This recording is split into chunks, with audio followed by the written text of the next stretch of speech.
আপনারা সকলেই ভালো আছেন? কথা বলুন, সকলেই ভালো আছেন?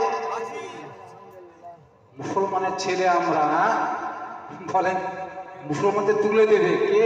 ভারত সরকার। ভালো আছেন? আছি আলহামদুলিল্লাহ। কথা বলা শিখতে পারেন, মিলাদ শুনছেন, কথার উত্তর দেবেন মুসলমান। যাই হোক, আমাদের মাহলার ইমাম সাহেব গুরুত্বপূর্ণ কথা বলেছেন। বাবা, বলার লোকের অভাব নেই, শোনার লোকের অভাব নেই, আমল করার লোকের অভাব আছে। যেদিনকে আমরা আমল করতে পারবো, আপনার সব করতে কামিলা হয়ে যাবে।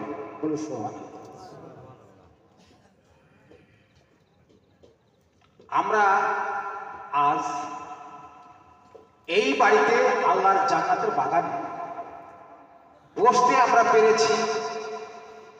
এটা কার ইশারায় বাবা? এক মহান আল্লাহ তাবারক তাআলার ইশারায়, তাই তো?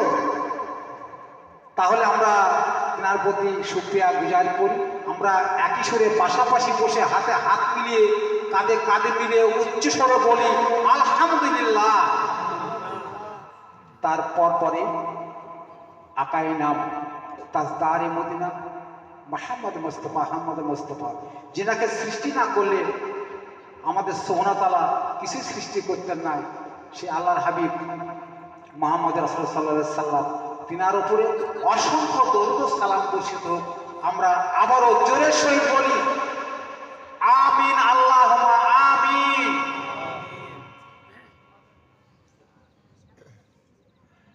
আজ মন চঞ্চল রে ভাই,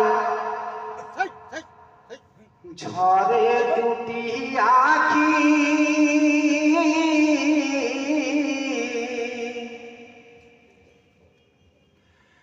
বোঝাইলে মন বুঝিস না তুই কোন জঙ্গলের পাখি রে। আজ মনে মরি চঞ্চল রে,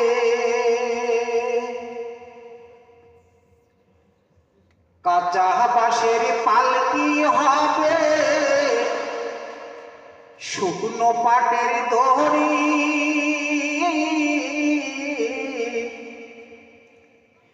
আত্মীয় স্বজন আসবে যারা, ও দেখে ফিরে যাবে বাড়ি রে।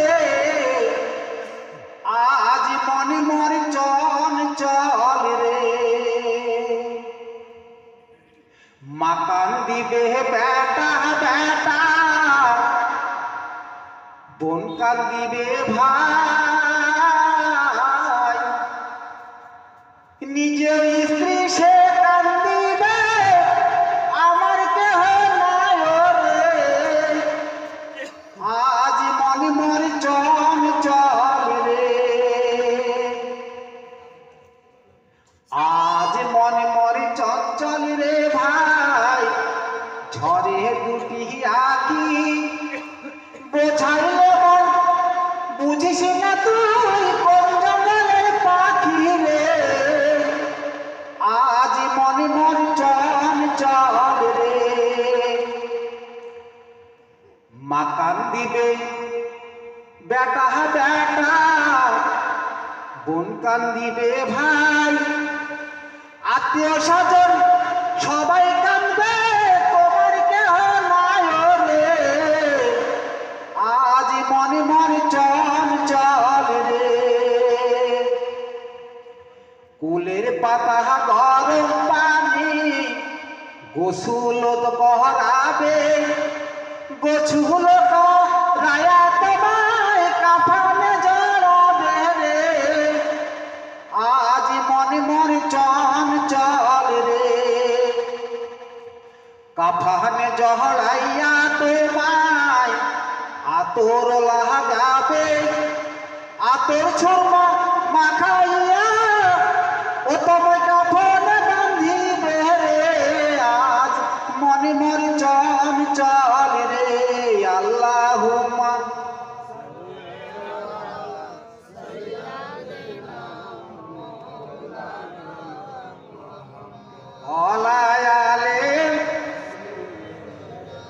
শাফিয়ানা যা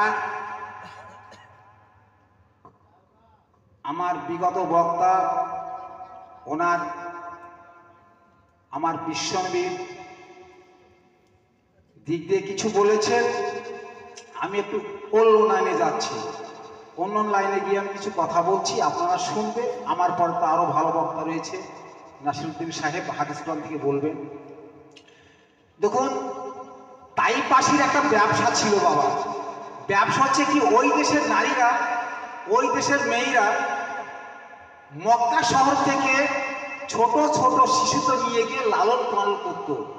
বিনিময় হচ্ছে একটা টাকার বিনিময়। তাইপাশি থেকে সমস্ত মেয়েরা এসে মক্কানগর থেকে সব শিশু সন্তান নিয়ে চলে গিয়েছে, কিন্তু একটা সন্তান নিতে পারেনি, গরিব এতিম সন্তান গুলো। আমার মা হালেমা গোটা মক্কা শহর ঘুরে ঘুরে একটাও সন্তানে মেলেনি। শেষ পর্যন্ত মা হালিমা কি করলেন, যখন একটিও সন্তানে পেলেন না বাবা জীবন, আমার মায়েরা কথাগুলো কর্ণপাত করবেন, আমি কি বোঝাইতে চাচ্ছি আপনার দিগকে।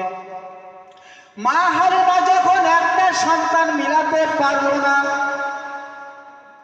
এই পৃথিবীর মধ্যে সব থেকে বড় ঘর ইন্নাল্লাহ কাবাতিল বাইতি বলছে, আমি এই কাবা শরীফে গিয়ে আমি দোয়া করে বাড়ি ফিরে যাব। মা হালিমা কাবা শরীফে গিয়ে দোয়া করছে আল্লাহর কাছে, ও আল্লাহ, আমি তাইফ থেকে এসেছি একটা সন্তানের খোঁজে, আমি গোটা মক্কা শহর খুঁজে একটি সন্তান মিলাতে পারলাম না। আল্লাহ গো, যদি সন্তান না পাই আমি বাড়ি ফিরে যাব। ওই কাবা শরীফে মুত্তালিব আব্দুল মুত্তালিব আমার বিশ্ব নবীর দাদা এই দোয়া শুনতে পেয়ে বলছে, আব্দুল মুত্তালিব কে গো কে? হালিমা বলছে, আমি এসেছি তাইফ থেকে, আমার নাম হালিমা, এসেছিলাম একটি সন্তানের জন্য, আমি সন্তান মিলাতে পারলাম না, আমি বাড়ি ফিরে চলে যাব। আব্দুল মুত্তালিব বলছে, ও হালিমা তুমি শোনো শোনো, সন্তান একটা আছে, কেউ নেয়নি, গরিব ঘরের সন্তান, ওই সন্তানটির বাবা বেঁচে নেই। বলুন সুবহানাল্লাহ। ওই সন্তানটির বাবা বেঁচে নেই। ও হালিমা শোনো, কোনো অসুবিধা নেই গো হালিমা, তুমি এই সন্তানকে নিয়ে যাও, তোমাকে মাসে মাসে আমি টাকা তোমার বাড়িতে পৌঁছে দেব। বাবা জীবন বুঝতে অসুবিধা হলে বলবেন, বুঝিয়ে দেব। মা হালিমাকে বলল মুত্তালিব, ও হালিমা তুমি চলে যাও, রাস্তার বাম পাশে সাদা ঝান্ডা লাগানো ওই কোণে ঘরে একটি সন্তান আছে, ওই সন্তানকে কেউ নিয়ে যেতে পারেনি। হালিমা যে উঠের উপর এসেছিল, অসহায়, উঠ চলতে পারে না, ফিরতে পারে না, যখন তাইফ থেকে মক্কা শহরে এসে পৌঁছায়, সমস্ত উটগুলো আমার মা হালিমার আগে এসে পৌঁছে যায়। মা হালিমা যখন শেষের দিকে এসে গেল, পিছনে পড়ে গেল, মা হালিমা গিয়ে দরজায় ঠোকা মারে, ওগো কেউ আছো নাকি? ঘর থেকে শব্দ করো, তোমরা আওয়াজ দাও। আমার মা আমিনা ভিতর থেকে বলছে, কে গো কে? হালিমা বলছে, আমি এসেছি তাইফ থেকে, আমি শুনেছি তোমার নাকি একটি সন্তান আছে, তুমি ঘরটা খুলে দাও। বলো সুবহানাল্লাহ। এই কথা শুনে যখন তাইফের কথা শুনেছে, তাইফবাসীর মায়েরা আগে ওই সন্তানকে দেখেছে, কিন্তু গরিব বলে কেউ নিয়ে যায়নি। তখন এই কথা শুনে আমার মা আমিনা কান্না করছে। তারপরে যখন দরজা খুলে দিল, মা হালিমা বলে, ও বোন আমিনা, আমি শুনেছি তোমার নাকি একটি ছেলে আছে। বলছে, আমার একটি ছেলে আছে, ওই তো শুয়ে আছে। আমার রাসূলে কারীম চাদর মোবারক দিয়ে মুখখানা ঢেকে শুয়ে আছে। যখন চাদরটা সরিয়ে মা হালিমা কোলে নিয়েছে, আমার বিশ্বনবী মুস্কি হেসে দিয়েছে ওই হালিমার দিকে তাকিয়ে। ওই মুস্কি হাসিতে মা হালিমা পাগলিনী হয়ে গেছে। বলুন সুবহানাল্লাহ। যখন পাগলিনী হয়ে গেছে, আমিনাকে বলে, ও বোন আমিনা, তোমার সন্তানটি আমাকে দেবে। দুই হাত তুলে অনুরোধের সহিত জানাই। বলছে, মা বোন আমিনা, তুমি কান্না করলে কেন বলো? আমি কান্না করেছি,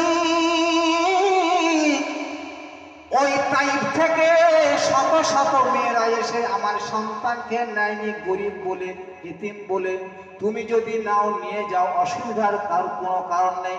তবে একটি কথা বলে দিই মা বোন হালিম, ও বোন হালিমা, তুমি শোনো, আমি গরিব ইতিম, এই সন্তানকে তোমার হাতে তুলে দেব, কিন্তু মাসে মাসে টাকাও দেবো, কিন্তু 2 বছরের জন্য। 2 বছর পরে আমি কিন্তু ওই সন্তানকে ফেরত নেব। বলুন সুবহানাল্লাহ। তখন এই কথা বলার পরে আমিনা মায়ের চোখ দিয়ে পানি পড়ে আর দুঃখের সহিত বলে, ও গো তাইরা যখন এলো নগরে,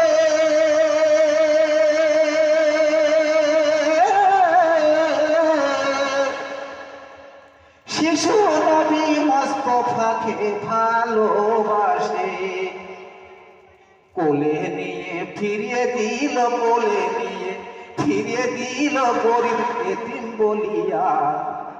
কে কে যাবি আমার সোনার লাল কে লইয়া, কে কে যাবি আমার সোনার লাল কে লইয়া। মা আমিনা কান্দে, হাই গো মা আমিনা কান্দে, হাই গো ছেলে কোলে লইয়া। কে কে যাবি আমার সোনার লাল কে লইয়া। বলছে হালিমা, শোনো বোন, ও তো থাকতো যদি ছেলের পিতা, হাজার দুঃখ থাকলে পারে লাগতো না ব্যথা। মা আমিনার মন বলে, মা আমিনার প্রাণ বলে, দেখবো নয়ন ভরিয়া। কে কে যাবি আমার সোনার লাল কে লইয়া, কে কে যাবি আমার সোনার লাল কে লইয়া। বল সুবহানাল্লাহ।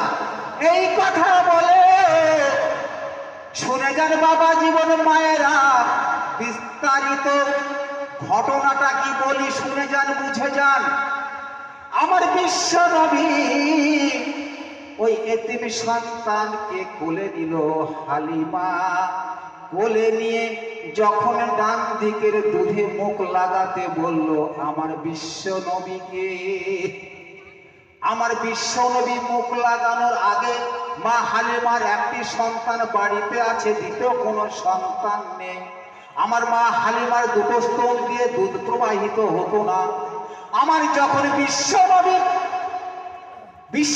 যখন মা হালিমার ডান দিকের স্তনের দুধে মুখ দিল, অলরেডি আল্লাহর কুদরতে দুধ প্রবাহিত হতে লাগলো। বলুন সুবহানাল্লাহ। আমার হালিমা বলে, ও গো বেটা মোহাম্মদ, তুমি আমার বাম দিকে মুখ লাগাও। আমার নূর মোবারক, আমার বিশ্ব নবী মা হালিমার বাদিকের স্তনে মুখ লাগাই না, অথচ দুধ প্রবাহিত হতে লাগলো। বলুন সুবহানাল্লাহ। ঘটনা বুঝে যান। তখন কি বলল? শিশু নবী বলছে, ও মা হালিমা, ডান দিকের দুধ খাবো আমি, আর বাম দিকের দুধ খাবে আমার দুধ ভাই। এই কথা বলে আল্লাহর হাবিব বিশ্ব নবী করিম সাল্লাল্লাহু আলাইহি সাল্লামকে হালিমা কোলে নিয়ে উটের উপরে চেপে বসলো। বলে সুবহানাল্লাহ। যে উটটা অসহায় ছিল, আল্লাহর কাছে ফরিয়াদ করছেন, ও আল্লাহ সুবহানাহু ওয়া তাআলা, আজকে আমার এই উটের উপরে চাপলো জানাবে রাসূল, এই জাহানের বাদশা।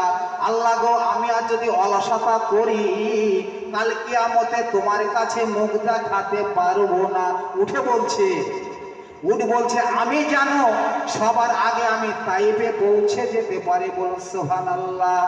জনাবে রাসূলুল্লাহকে, বিশ্ব জাহানের বাদশাকে উটের পিঠে করে নিয়ে এমন ছুটতে লাগলো, সমস্ত উটের আগে তাইফবাসীতে পৌঁছে গেল, বলুন সুবহানাল্লাহ। যখন হালিমার ঘরে নিয়ে গেল, আর একটা ছেলে আছে, ওই সন্তানকে নিয়ে যখন পৌঁছে গেল, হালিমার স্বামী ওই মোহাম্মদকে কোলে নিয়ে যখন বাইরে গিয়েছে, আমার মোহাম্মদ চোখ দুটো খুলে দিয়েছে। যখনই চোখ খুলেছে, হালিমার বাড়ির পাশে একটি মরা খেজুরের গাছ ছিল বাবা। অলরেডি যখন রাসূল তাকিয়েছে, অলরেডি সে তাজা হয়ে গেছে এবং খেজুর গাছে খেজুর ধরতে শুরু করেছে। যখন চোখের মোবারক যত এতটা পাওয়ার ছিল আমার বিশ্ব নবী, যখন মাঠের দিকে যখন তাকিয়েছে, শস্য শ্যামলে ভর্তি হয়ে গেছে। এইভাবে যখন ওই সংসারে উন্নত হতে লাগলো, এদিকে মা আমিনা বলছে শ্বশুর আব্বাকে, ও শ্বশুর আব্বা, আমার সন্তানের 1 মাস হয়ে গেল যাওয়া, ওগো শ্বশুর আব্বা একবার দেখে আসেন আমার সন্তান কেমন আছে। বলছে বোমা তোমাকে চিন্তা করতে হবে না, আমার বড় ছেলে হারিসকে পাঠিয়ে দেবো ঘোড়া নিয়ে। হারিসকে বলছে ও হারিস তুমি যাও তোমার ভাতিজাকে একবার দেখে এসো। বলছে বাবা আমি যাব, আমাদের শত্রু শেষ নেই, আমাকে একটা ঢাল দেয়া হোক আর একটা ঘোড়া দেয়া হোক। সেই ঘোড়া নিয়ে ঢাল নিয়ে কি করলো, আমার আব্দুল মুত্তালিবের ছেলে, বড় ছেলের নাম ছিল হারিস। হারিস ছুটতে ছুটতে গিয়ে দেখছে কত সুন্দর ভাবে কথা বলছে। ওইভাবে কথা বলতে বলতে যখন মা আমিনা 2 বছর পর ফিরে পেল, আমি বিস্তারিত করছি না, অল্প কথায় সারবো, বিস্তারিত মানে রাতের পর্দা শেষ হয়ে যাবে, আমার পক্ষে বলা সম্ভব নয়। তারপরে আমার মুহাম্মদ রাসূলুল্লাহ সাল্লাল্লাহু আলাইহি সাল্লাম ওইখানে হালিমা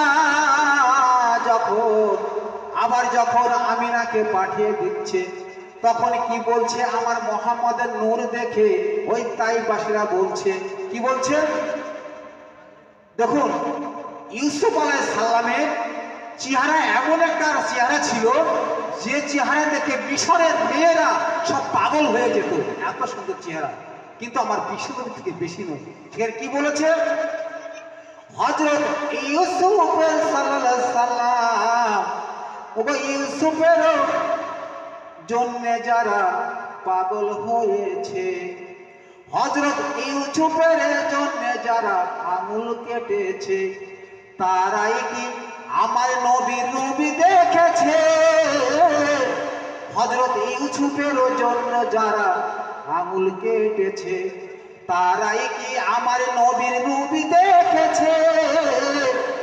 দেখতো যদি কেটে ফেলতো কলিজা খানা, হয়নি, হবে না, হতে পারে না আমার নবীজির মতো।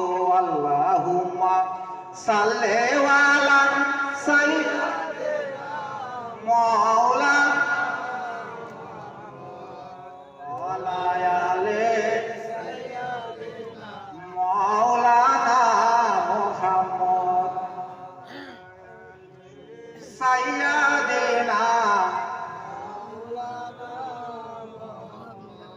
আল্লাহুম্মা সাইয়্যিদিনা ওয়ালা আলে। মরতে হবে তোমরা ভুলে যেও না, হবে মাটির বিছানা গো তোমার আসল ঠিকানা। মরতে হবে তোমরা কেন ভুলে যেও না, হবে মাটির বিছানা গো তোমার আসল ঠিকানা। আল্লাহুম্মা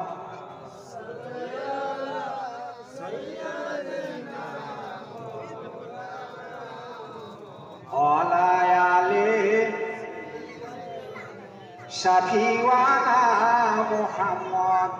আমার 2 বছর পরে যখন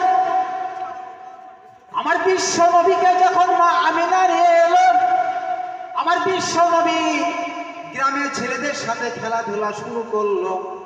খেলাধুলা শেষ করে যখন বাচ্চা দেখে বাচ্চার বাবারা নিয়ে যায়, মায়েরা নিয়ে যায়, বিশ্ব নবীকে নেওয়ার মতো তার আব্বা জান ছিল না, যেহেতু 6 মাসের পেটে দিয়ে তার আব্বা জান মারা গিয়েছে।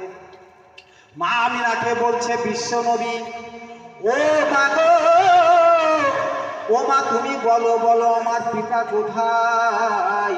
সবাই আব্বা এসে নিয়ে যায়, আমার আব্বা নেই কেন? আমার আব্বা কোথায় গিয়েছিল, কোথায় গিয়েছে বলো? ও মা সবাই ডাকে আব্বা বলে, ও মা গো আমি বলি না, মোদের নবী এতিম হয়ে এলেন দুনিয়ায়। সবাই ডাকে আব্বা বলে, আমি ডাকি না, মোদের নবী এতিম হয়ে এলেন দুনিয়ায়। বড় এতিম আমাদের নবী। যখন বিশ্ব নবীকে এইভাবে করতে 6 বছর হয়ে গেল, 6 বছর হওয়ার পর তার আব্বার কাছে মা আমিনা হাত ধরে নিয়ে গেল সেই কবরের কাছে। নিয়ে যাওয়ার পরে যখন মা আমিনা যখন তার আব্বার কবর দেখিয়ে দিচ্ছে, এ কথা সে কথায় মা আমিনা বিশ্ব নবীর মা ওখানে শেষ হয়ে গেলে, ওখানে শেষ হয়ে গেল। তখন বড় ইতিম হয়ে গেল। রাস্তায় রাস্তায় ঘুরে বেড়ায় আমার বিশ্ব নবী, খেতে পায় না, পাথর চাবিয়ে খায়, ঘাস চাবিয়ে খায়। এইভাবে খেতে খেতে 25 বছর যখন বয়স পূর্ণ হয়ে গেল, বাচ্চারা চুপ করো, যখন 25 বছর বিশ্ব বয়স পূর্ণ হয়ে গেল, যখন আবার নবীর বয়স 25, গালে হাত দিয়ে চিন্তায় চিন্তিত করছে বসে বসে। তার চাচা মোত্তালেব বলছে, ওগো ভাতিজা তুমি চিন্তা কেন করো? তুমি চিন্তা করো না ভাতিজা, আমি তোমার চাচা বেঁচে আছি। তখন বলছে, ও চাচা আমি কেন চিন্তা করছি, আমার বয়স পূর্ণ 25 বছর, আমি তো বেকার, বেকার থাকা ভালো নেই, আমি কোনো চাকরি, আমার কোনো চাকরি নেই, আমার কোনো কাজ নেই। ও ভাতিজা তুমি চিন্তা করো না, আমি তোমার দাদার কাছে কথা দিয়েছি, প্রয়োজনে আমি আমার দেহে রক্ত বিক্রি করে তোমাকে খাওয়াবো, তবু তোমাকে কারোর কাছে চাকরি করতে দেব না। বলছে, ও গো চাচা আজকে খাটো ভাব দিইনি, যে কোনো যার চাকরি নেই সে অসহায়। আজকের বাজারে যুবক ভাইদের চাকরি নেই, আজকে যে ভাইদের চাকরি নেই তাদের হাতে অলরেডি আজকে মাদক দ্রব্য, মদের বোতল, গ্যাসের ট্যাবলেট উঠছে, নেশার ট্যাবলেট উঠছে, তারা খেয়ে নিচ্ছে। ভাইরে এই দেশে শিক্ষা আছে চাকরি নেই, শিক্ষা আছে চাকরি নেই, কিন্তু বাবা এই দেশে চাকরি নেই, যুবকরা বেকার। আমি আল্লাহর কাছে দোয়া চাই বেকার থেকে প্রত্যেকে সকার হয়ে যাক, আমরা প্রত্যেকে বলি সুবহানাল্লাহ। তাই যখন আমার বিশ্ব নবী বেকার হয়ে ঘুরে বেড়ায়, ওই চাচা আবু তালেব কি করলো, আমার ভাতিজার হাত ধরে কি করলো, সেই ধন ভান্ডার মা খাদিজার কাছে, খাদিজার বাড়িতে নিয়ে গেল। আমার বিশ্ব নবীকে নিয়ে গেল, গিয়ে বলছে, যখন বিশ্ব নবী গেল আর আবু তালেব যখন পৌঁছালো, মা খাদিজা ধন ভান্ডার বড় লোকের মেয়ে ও চেয়ারে বসেছিল। ওই আমার বিশ্ব নবীকে দেখে লাফ দিয়ে খাদিজা উঠে দাঁড়ালো। তখন বলছে, আবু তালেব বলছে, ওগো খাদিজা তুমি আমাদের দেখে কেন উঠে পড়লে বলো? তখন বলে খাদিজা, আমার মা বলে, ওগো আবু তালেব আমি শুনেছি দেখেছি তোমরা বড় বংশের ছেলে, তোমরা কুরাইশ বংশের ছেলে, তোমরা ধনী বংশের ছেলে ছিলে, তোমরা নামজাদা মানুষ ছিলে বাবা। আমি হতে পারি বর্তমান বড় লোকের মেয়ে, তোমাদের সম্মান আমার থেকে অনেক বেশি, তাই তোমাদের সম্মান জানিয়েছি। বলুন তো বাবা, যখন কথা বলুন, কথাগুলো শুনুন, চাকা হইচই করবেন না, মূল্যবান কথা শুনুন। যদি কোনো রিক্সাওয়ালা এমপির বাড়িতে যায়, তা রিক্সাওয়ালাকে দেখে এমপি কি চেয়ার ছেড়ে দেবে, লাফ দিয়ে উঠবে? উঠবে না। অথচ আজকে ধন দৌলত, আজকে বড় লোকের মেয়ে খাদিজা আজকে আমার বিশ্বনবীকে দেখে তখন নবী বাচ্চা ছেলে ওর বাড়িতে চাকরির জন্য গিয়েছে, তাকে দেখে কি আর ছেড়ে দিচ্ছে বলুন সুবহানাল্লাহ। এই মতো অবস্থায় খাদিজা বলছে মতলবটা বলুন। তখন আবু তালেব বলছে ও খাদিজা তোমার বাড়িতে এসেছি আমার এই ভাতিজার একটা চাকরির জন্য, দয়া করে একটি চাকরি দেওয়া হোক। তখন খাদিজা বলছে আমার দরবারে তো কোনো চাকরি নেই, তবে একটা চাকরি আছে। আমার ছাগল চড়ানো একটা রাখাল ছিল, রাখালটা কয়েকদিন আসেনি, আমার ছাগলগুলো বিপাকে পড়ে আছে, আমি এই নিয়ে খুব চিন্তায় আছি। কিন্তু এই চাকরিটা তো আমি তোমার ভাতিজাকে দিতে পারি না, কারণ তোমার ভাতিজা হচ্ছে কুরাইশ বংশের ছেলে, সত্যবাদী ছেলে, এই চাকরি তোমাদের মানাবে না। তখন আমার বিশ্ব নবী বলছে আই খাদিজা, কোন কাজকে খাটো ভাবতে নেই, ঘৃণা করতে নেই, আমি ওই ছাগল চড়ানোর কাজটা আমি নেব, তুমি দেবে কিনা বলো। খাদিজা চিন্তা করে দেখলো ছেলেটা বাচ্চা হলে কথা তো সঠিক বলছে। যখন 25 ছিল বয়স আমার বিশ্বনবীর, তখন খাদিজার বয়স হয়েছিল 40 বছর। খাদিজার বয়স 40, আমার বিশ্বনবীর বয়স ছিল 25। দেখুন কি ঘটনা ঘটছে এখানে। তখন ছাগল চড়ানো চাকরি দিল খাদিজা। যখন ছাগল চড়ানোর চাকরি দিল মা খাদিজা বিশ্ব নবীকে, আমার বিশ্ব নবী এক দুই করতে করতে যখন 1 সপ্তাহ কেটে গেল, আগের রাখাল যেভাবে ছাগলকে কষ্ট দিত, ছাগলের উন্নয়ন ছিল না। আমার বিশ্ব নবী যত 9 দিন পরে ছাগলগুলো দেখতে চকচক হয়েছে, কত সুন্দর হয়েছে। যে লেডিস ছাগলগুলো, মেয়ে ছাগলগুলো স্তনে দুধ হতো না, আমার বিশ্ব নবী যখন রাখালের পদ নিয়েছে, ছাগল চড়ানো শুরু করেছে, সেই লেডিস ছাগলগুলোর স্তনে দুধে ভরপূর্ণ হয়েছে। সুবহানাল্লাহ। খাদিজা বলছে ব্যাপারটা কি, বোঝা বড় দয়, আমাকে তো ট্রাই করতে হবে, যাচাই করতে হবে। দীর্ঘদিন আমার রাখাল খেলাকে ফাঁকি দিয়েছে বাবা। যদি কোনো রাখাল গৃহস্থর ভালো কাজ করে, যদি গরুর ঘাস কেটে দেয়, সেইগুলো যদি দুধ ভালো হয়, তাহলে গৃহস্থ দয়া করে 1 গ্লাস দুধও দেয়, রাখালকে দেয় না বাবা। তা খাদিজা বলছে আজ থেকে 1 গ্লাস দুধ এই রাখালটাকে দিতে হবে ছাগলের, কারণ এই রাখালটা ভালো। আমি জানতাম কুরাইশ বংশের ছেলেরা সত্যবাদী ছেলে, এরা মিথ্যা কথা জানে না, এরা ভুং ভাং বোঝে না। আর রাখাল যদি চিটার হয়, তাহলে গৃহস্থ কি বলে, শুকনো লঙ্কা পোড়া দেবে, কিন্তু কাঁচা লঙ্কাটাও দেবে না, এই কথা বলে গৃহস্থ। খাদিজা বলছে দেখি আমি কালকে আগামী দিন ও কোথায় ছাগল চড়ায়, কিভাবে চড়ায়। বিশ্বনবী ছাগলগুলো পিছনে পিছনে যায়, বিশ্বনবী আগে আগে যায়। বাবা আগে যদি গৃহস্থ যায়, রাখা যায়, পিছনে ছাগলকে যায় যায় না, কিন্তু ছাগল পিছনে যায়, আর বিশ্বনবী আগে আগে যায়। আমার বিশ্বনবী ময়দানে পৌঁছে গেল, পাহাড়ের কাছে গিয়ে ছাগলগুলো চড়ে বেড়াচ্ছে, আপন আপন খেয়ে বেড়াচ্ছে। আমার মা খাদিজা ছাদের উপর থেকে দেখছে ছাগলের মতো ছাগল চড়ছে। পাহাড়ি থেকে দুখানা অজগর সাপ আমার বিশ্বনবী 2 দিকে ফনা ধরেছে, বাতাস করছে আমার বিশ্বনবীকে, বাতাস দেয় আমার বিশ্বনবীকে। কথাগুলো বাবারা বুঝে যান, মায়েরা শুনে যান। আচ্ছা, বিশ্বনবীকে বাতাস দিচ্ছে, ফনা ফনা দিয়ে বাতাস দিচ্ছে সাপে, বলুন তো আমাদেরকে কি দেবে? কথা বলুন।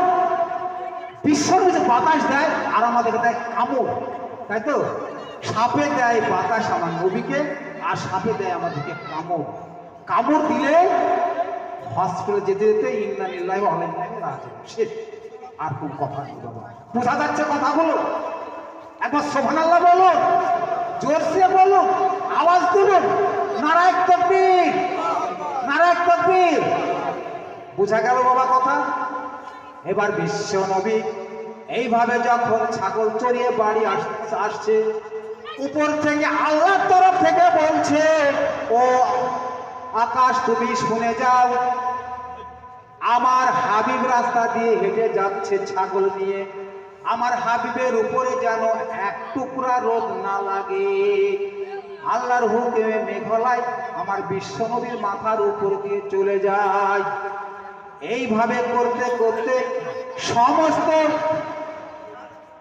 আক্কার ম্যানেজারদের ডেকে, সকলকে ডেকে, দাসীকে ডেকে বলছে, ও তোমরা শুনে নাও, শুনে নাও, আজ থেকে আমার বিশ্বাসী হচ্ছে এই ছেলেটা, এই ছেলেকে আমরা ম্যানেজারের পদ দিয়ে দিলাম, ক্যাশিয়ারের পদ দিয়ে দিলাম, আজ থেকে তোমাদের যা বলবে তাই তোমরা শুনবে।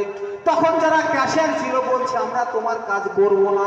খাদিজা বলছে, তোমরা কাজ না করলে আমার মতো খাদিজার কোনো আসে যায় না। বিশ্বনবী কি করলো? বলছে, ও খাদিজা, আমাকে তুমি অত বড় দায়িত্ব দিও না, অত বড় দায়িত্ব দিলে আমি তোমার বাড়িতেও থাকবো না, আমি রাখাল ছেড়ে আমার বাড়িতে চলে যাব। বিশ্বনবীকে পাঠিয়ে দিল বিদেশে টাকা দিয়ে। বাবা, আগের যুগে টাকা নিত মাথায় বেঁধে, তলা বেঁধে নিত, এই তলপা বেঁধে বিশ্বনবীকে পাঠিয়ে দিলেন কোথায়? ব্যবসার জন্য সিরিয়াতে। ব্যবসা করে যখন বাড়ি ফিরলেন, অন্যান্য একদিনে যা উপায় করত আমার বিশ্বনবী একদিনে তার 3 গুণ উপায় করেছে।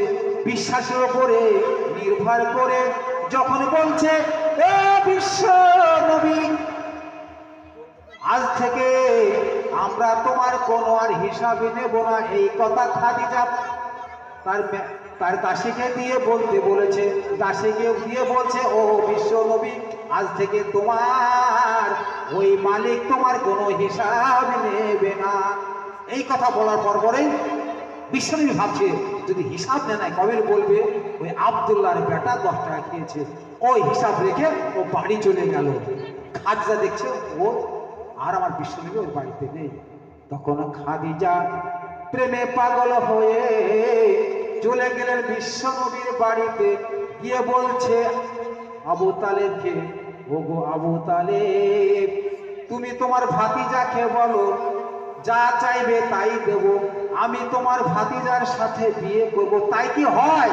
আমার ভাতিজার বয়স 25, তোমার বয়স 40। তখন বলছে খাদিজা, দয়া করুন আমাকে একটু পায়ের ঠাঁই দিন। তা বিশ্বনবীকে যখন বলল, তখন খাদিজা বলছে, দেখে আপনার মজেজা, ভাগ্যবতী হয় মা খাদিজা, দান করিল খাদিজা জীবন আর জৈবন। দেখিয়া আপনার মজেজা, ভাগ্যবতী হয় মা খাদিজা, দান করিল মা জীবন আর জৈবন। ধন সম্পদ যাহাই ছিল চরণে সব সুইপা দিল, আপনাকে পাইবার জন্যে। আল্লাহর নবী, নূরের নবী গো, আপনি নবী আমার জীবনের জীবন। এই কথা বলে খাদিজাকে বলল, আমার 2টো শর্ত মানতে হবে। শর্ত যদি তুমি মানতে পারো খাদিজা, তোমার সাথে আমি বিয়ে করব। গুরুত্বপূর্ণ কথাগুলো কর্ণপাত করো। মা খাদিজা বলল, 2টো কেন, আমি 200 কথা তোমার আমি মেনে নেব। খাদিজাকে বলে, ও খাদিজা, তোমার অট্টালিকা ধন সম্পদ যা আছে সব কিছু এতিমদের মধ্যে বিতরণ করে দিতে হবে, আর তোমার যা ওই ঘর বাড়ি আছে সব গরিবদের মধ্যে দিয়ে দিতে হবে। মা খাদিজা তাতে রাজি হয়ে গেল। সঙ্গে সঙ্গে বাবা, বর্তমান আমাদের ছেলে মেয়েদের বিয়ে হয় ঢাক পিটিয়ে, ঢোল পিটিয়ে, ঘোড়ার নাচ দিয়ে, কিন্তু আমার বিশ্বনবীর বিয়ে হয়েছিল কোরআন তেলাওয়াত করে আর নামাজ দিয়ে। তাদের ঘরের সন্তান আমাদের ঘরের সন্তান কি বাবা এক হবে। আজকে আমার মায়েরা পেটের সন্তান নিয়ে যদি কোরআন পড়ে, নামাজ পড়ে, সেই সন্তান কখনোই মার বুকে লাথি মারবে না। আর যে মায়েরা পেটের সন্তান নিয়ে সিরিয়াল দেখে, যে মায়েরা ঘোড়ার নাচ দেখে, যে মেয়েরা সিনেমা দেখে, যে মেয়েরা পর্দা করে না, সেই সন্তান কখনোই মাকে ভাত দেবে না। বল সুবহানাল্লাহ। পেটের সন্তান নিয়ে নামাজ পড়তে হবে, কোরআন তেলাওয়াত করতে হবে, পুরখা পড়তে হবে, তবে তো সেই সন্তান ভালো হবে বাবা। মা খাদিজা বিয়ে হয়ে গেল, সংসার জীবনে 4টে কন্যার সন্তান এলো। বড় কন্যার নাম ছিল রকায়া, দ্বিতীয় সন্তান নাম ছিল মা ফাতেমা, তৃতীয় নম্বর সন্তান নাম ছিল উম্মে কালসাম, 4 নম্বর মেয়ের নাম ছিল জাইনাব। একদিন আমার বিশ্ব নবী মদিনা মানরায় নামাজ পড়ে এলান করছে তার সাহাবীদের সামনে, ও সাহাবী শুনো শোনো, আমার ফাতেমা বড় হয়েছে, এর বিয়ে দিতে হবে, তোমরা ছেলে দেখো।